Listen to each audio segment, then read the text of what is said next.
एक बार लोहे की दुकान में अपने पिता के साथ काम कर रहे एक बालक ने अचानक ही अपने पिता से पूछा, पिताजी इस दुनिया में मनुष्य की क्या कीमत होती है।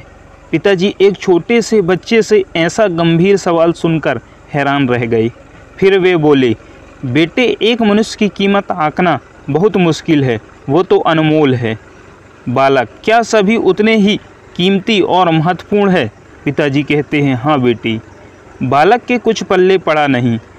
उसने फिर सवाल किया, तो फिर इस दुनिया में कोई गरीब और कोई अमीर क्यों है। किसी की कम इज्जत तो किसी की ज़्यादा क्यों होती है।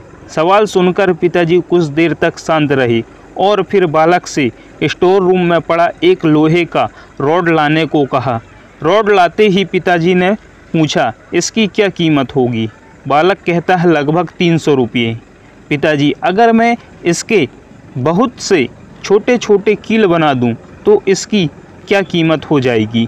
बालक कुछ देर सोचकर बोला, तब तो ये और महंगा बिकेगा, लगभग 1000 रुपये का। पिताजी कहता है, अगर मैं इस लोहे से घड़ी के बहुत सारे स्प्रिंग बना दूं तो। बालक कुछ देर सोचता रहा और फिर एकदम से उत्साहित होकर बोला, तब तो इसकी कीमत बहुत ज़्यादा हो जाएगी। पिताजी उसे समझाते हुए बोले, ठीक इसी तरह मनुष्य की कीमत इसमें नहीं है कि अभी वो क्या है, बल्कि इसमें है कि अपने आप को क्या बना सकता है। बालक अपने पिता की बात समझ चुका था।